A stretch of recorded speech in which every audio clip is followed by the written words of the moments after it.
Aujourd'hui donc je vous fais l'unboxing et le test de mon nouveau casque, le casque LS2 NX701 Explorer Solid Carbone. Ouais, ça fait beaucoup. Salut les amis, c'est Ram.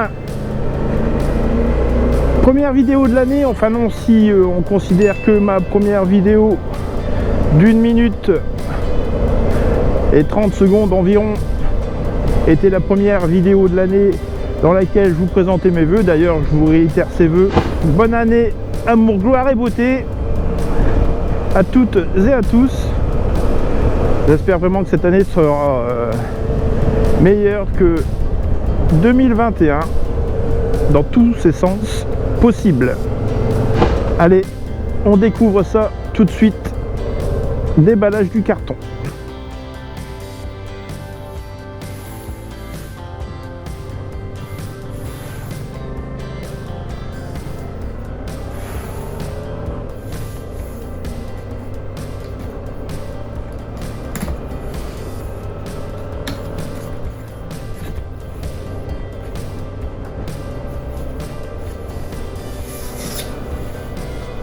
Alors ce qui me surprend tout de suite, c'est le packaging. Quand vous ouvrez le carton, à l'intérieur, il y a une housse avec des anses de transport pour le casque, d'assez bonne qualité, d'une bonne épaisseur.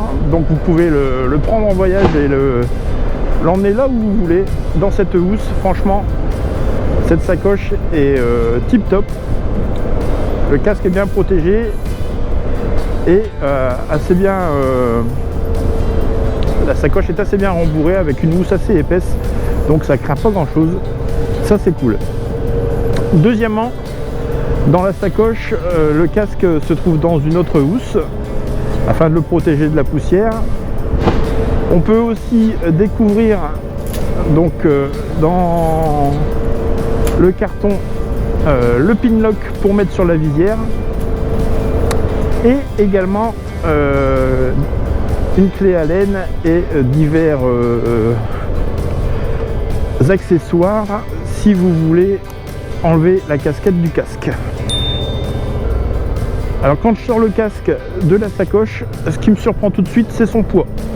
Effectivement, il est en carbone et là on peut s'apercevoir de sa légèreté parce que dessus j'ai ma GoPro, son support et le Cosmo Connect qui illumine à l'arrière le casque dans la nuit. Donc ça, déjà ça rajoute du poids. Alors le fait qu'il soit léger dû au carbone, ça c'est génial.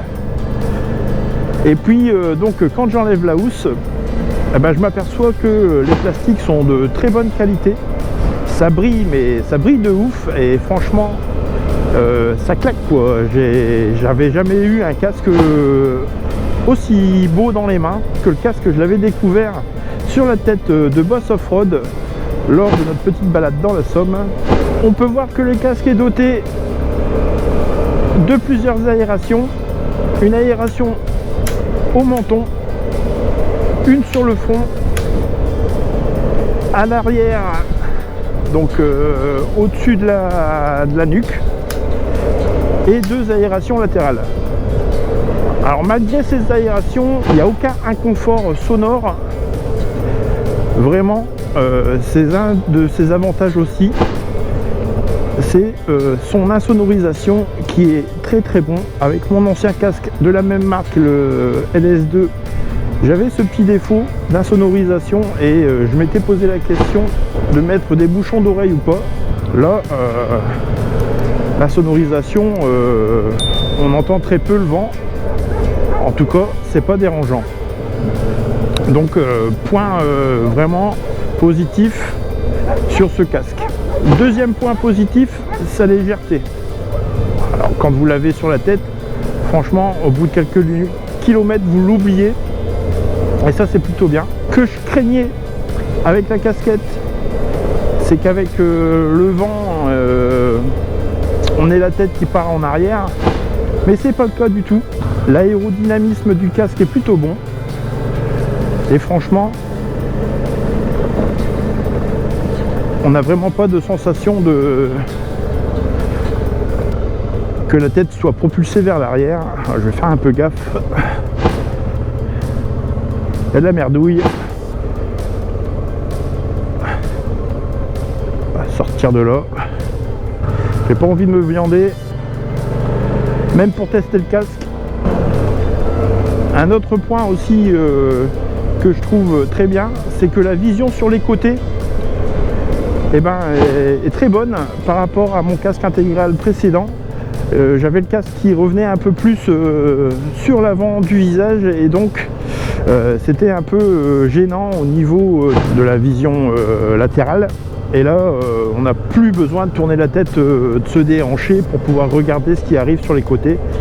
Et ça, c'est plutôt bien. Un autre point positif, mais qui pourrait être négatif pour certains, en tout cas, ça l'a été pour moi au tout début, c'est son système de fermeture. C'est un système double D, et quand on n'a pas l'habitude, eh ben, c'est très chiant.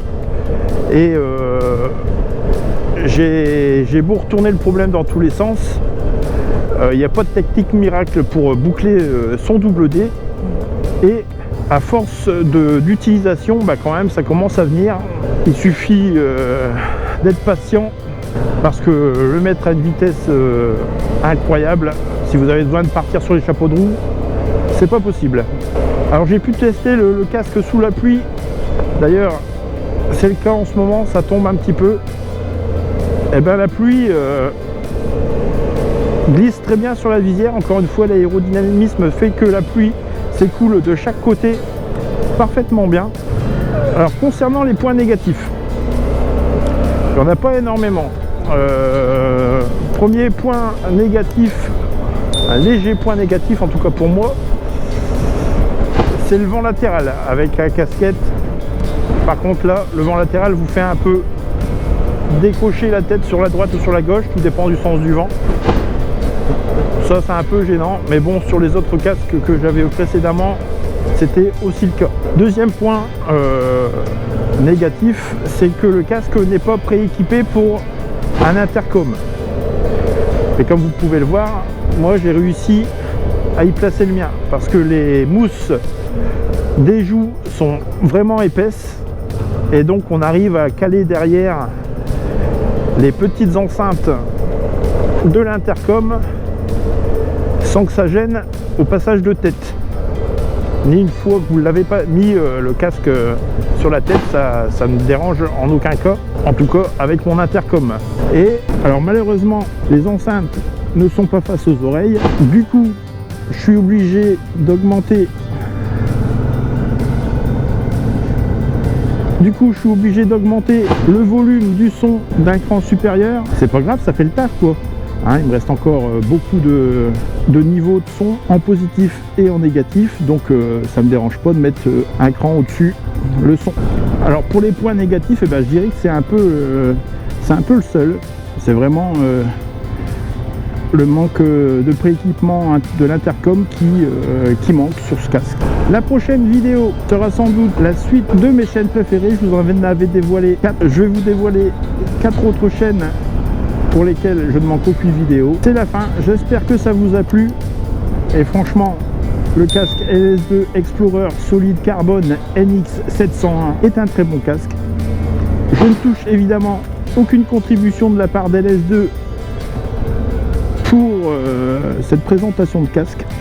C'est un choix que j'ai fait car sur YouTube il n'y a pas de présentation en français, du moins pas encore, parce que je sais que ça va arriver. Donc si ça vous a plu, abonnez-vous, lâchez un petit pouce bleu, lâchez-vous dans les commentaires évidemment comme d'habitude, ça me fait plaisir de répondre.